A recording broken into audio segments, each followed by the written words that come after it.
এই কোরআন শরীফে আল্লাহ 25 জন নবীর নাম নিয়েছেন, যারে খুশি তারে নাম ধরে ডেকেছেন। ইয়া আদম, ইয়া জাকারিয়া, ইয়া ইব্রাহিম, ইয়া মুসা, ইয়া ঈসা, ইয়া ইয়াহইয়া, নাম ধরে ধরে ডেকেছেন। গোটা কোরআন শরীফ সূরা ফাতিহা থেকে সূরা নাস পর্যন্ত যদি আপনি তালাশ করেন, গোটা কোরআন শরীফের ভিতরে কোথাও পাওয়া যাবে না যে আল্লাহ রাব্বুল আলামিন তার নবীকে একবার নাম ধরেও ডেকেছেন। আল্লাহ তো আল্লাহই। মুহাম্মদ সাল্লাল্লাহু আলাইহি ওয়াসাল্লাম কে বানাইছেন বলেন? তিনি স্রষ্টা, তিনি খালিক। মুহাম্মদ সাল্লাল্লাহু আলাইহি ওয়াসাল্লাম মাখলুক। কতটা সম্মান দিয়েছেন, নাম ধরে ডাকেন না। শুধু তাই নয়, আল্লাহ রাব্বুল আলামিন নিজে নাম ধরে তো ডাকেনি নাই, বরং উম্মতকে বলে দিয়েছেন, মানব গোষ্ঠীকে বলে দিয়েছেন, তোমরা যেমন পরস্পর পরস্পরকে নাম ধরে ডাকাডাকি করো, এইভাবে করে আমার নবীকে নাম ধরে ডাকবা না। সুবহানাল্লাহ। দুনিয়ার সব নবীকে নাম ধরে ডাকলেন, আল্লাহ হুজুরকে নাম ধরে ডাকেন নাই। দুনিয়ার সমস্ত নবীদেরকে এলাকা ভিত্তিক নবী বানানো হয়েছে। কেউ মাদিয়ানের নবী, কেউ বনী ইসরাইলের নবী।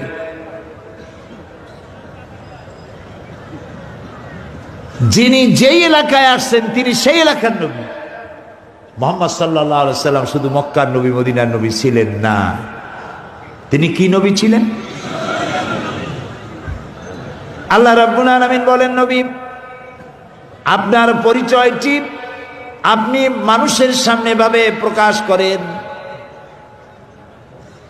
কুল ইয়া আইয়ুহান নাসু ইন্নী রাসূলুল্লাহি ইলাইকুম জামিআ। আপনি বলেন, হে বিশ্বের মানব মণ্ডলী, আমি আল্লাহর পক্ষ থেকে তোমাদের সকলের জন্য রাসূল হয়ে এসেছি। সুবহানাল্লাহ। আমি সবাই। সুতরাং আজকে এই খুলনা সিরাতুন নবী মাহফিলে যে সমস্ত হিন্দু ভাইরা আসছেন, রাসূলুল্লাহ আপনাদেরও। হিন্দু, খ্রিস্টান, বৌদ্ধ, ইহুদি, নাসারা, যার নাম মানুষ, মুহাম্মদ সাল্লাল্লাহু আলাইহি ওয়াসাল্লাম তার নেতা। সুবহানাল্লাহ। হোল ম্যানকাইন্ডের জন্য, বিশ্ব মানবতার জন্য আল্লাহ তাআলা তাকে পাঠিয়েছেন রহমত করে। তিনি আল্লাহর রহমত। আল্লাহ রাব্বুল আলামিন তার নবীকে ডেকে বলেছেন, ওয়ামা আরসালনাকা ইল্লা রাহমাতাল লিল আলামিন। নবী হে, আপনি আমার সৃষ্টি জগতের জন্য, আমি যা বানাইছি, আগেই বলেন সুবহানাল্লাহ, আমি যা সৃষ্টি করেছি আমার সমস্ত সৃষ্টি জগতের জন্য, আপনি আমার করুণা, আপনি আমার রহমত, আপনার রহমত করে পাঠাইছি। শুধু মানুষের জন্য না। রাসূলুল্লাহ হেঁটে যাচ্ছিলেন, দেখেন একটা উট রাসূলুল্লাহর দিকে তাকায় আছে, উটের চোখ দিয়ে পানি পড়তেছে। উটেও চিনত আল্লাহ রাসূলকে।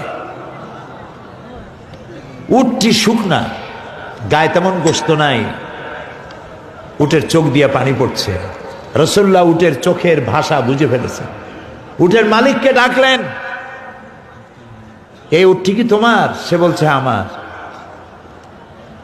তিনি বললেন, তুমি এই উটের প্রতি যত্ন নাও না, পানি খাও না ঠিক মতো, খাবার দাও না ঠিক মতো, উট আমার কাছে অভিযোগ করছে, তুমি তোমার উটের প্রতি যত্ন নিও। শুধু মানুষের জন্য রহমত না, প্রাণী জগতের জন্য রহমত ছিলেন। আল্লাহ তাআলা তাকে পাঠাইছেন এই পৃথিবীতে মানুষের জন্য। আল্লাহ তাআলা বলছেন যে আমি তাকে এই পৃথিবীর বুকে পাঠাইছি কি জন্যে? লাকাদ মান্নাল্লাহু আলাল মুমিনিনা ইয বা'আসা ফীহিম রাসূলাম মিন আনফুসিহিম ইয়াতলুনা আলাইহিম আয়াতিহি ওয়া ইউযাক্কিহিম ওয়া ইউআল্লিমুহুমুল কিতাবা ওয়াল হিকমা।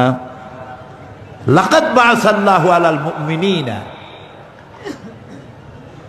মুমিনদের জন্য আল্লাহ তাআলার অনুকম্পা, মুমিনদের জন্য আল্লাহর রহমত, করুণা, যে তাদের ভেতর থেকেই আল্লাহ তাআলা একজন রাসূল প্রেরণ করেছেন। কি কাজের জন্য?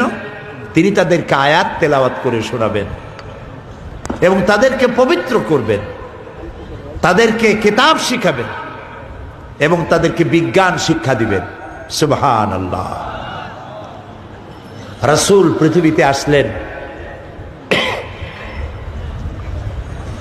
এই পৃথিবীর মাঝে তিনি এসে যে অবস্থা দেখলেন, এই অবস্থার উন্নতি কিভাবে হবে, কল্যাণ কিভাবে হবে, সেজন্য তিনি চিন্তা করলেন, গবেষণা করলেন। 40 বছর বয়সের সময় আল্লাহ তাকে নবুয়তের দায়িত্ব দিয়ে দিলেন। কবি বলছেন, আল্লাহ নেমে এলেন, হাতে আনলেন পরশ পাথর। 40 বছর বয়সে কি আনলেন? পরশ পাথর। এই পরশ পাথরের সংস্পর্শ লাগলো, লোহাগুলি সোনা হলো, পাথর লাগলো, পাথরগুলি ডায়মন্ড হয়ে গেল। সুবহানাল্লাহ। যে হযরতে ওমর রাসূলকে হত্যা করতে আসলেন, চিন্তা করেন মানুষ কতটা জাহিল হলে, কতটা অজ্ঞ হলে আল্লাহ নবী হত্যা করতে আসেন। সেই হযরতে ওমর যখন হত্যা করতে এলেন আর কোরআনের সংস্পর্শে এলেন, তখন হযরত ওমর কোথায় চলে গেলেন। রাসূলুল্লাহ বলেছেন, লা নবিয়্যা বাদি ওয়ালা রাসূলা, আমার পরে নবীও হবে না, আমার পরে রাসূলও হবে না, কিন্তু আমার পরে যদি কেউ নবুয়ত পেত, এটার যদি সম্ভাবনা থাকতো, ওমর অবশ্যই নবী হয়ে যেত। কোরআন জিরো থেকে হিরো বানায় দেয়। এই কোরআন নিয়ে রাসূলুল্লাহ জনগণের সামনে এলেন, মানুষকে দাওয়াত দিলেন, কালেমার দাওয়াত। যারা সহ্য করতে পারলো না, তারা অস্ত্র হাতে নিল, কিন্তু রাসূল অস্ত্র হাতে নেন নাই, মার খাইছেন। এই কথাগুলো ঠিক কিনা? রাসূলুল্লাহ মার খেয়েছেন, বেলাল মার খেয়েছেন, খাব্বাব, খুবাইব মার খেয়েছেন। রাসূলুল্লাহ মার খাচ্ছেন আর মানুষের কাছে কাছে দুয়ারে দুয়ারে গিয়ে বুঝাচ্ছেন, দেখো এক আল্লাহ ছাড়া কোনো ইলাহ নাই, তাকে আল্লাহ বলে মেনে নাও, আর আমি আখিরি জামানার পয়গম্বর, আমাকে নবী হিসেবে মেনে নাও।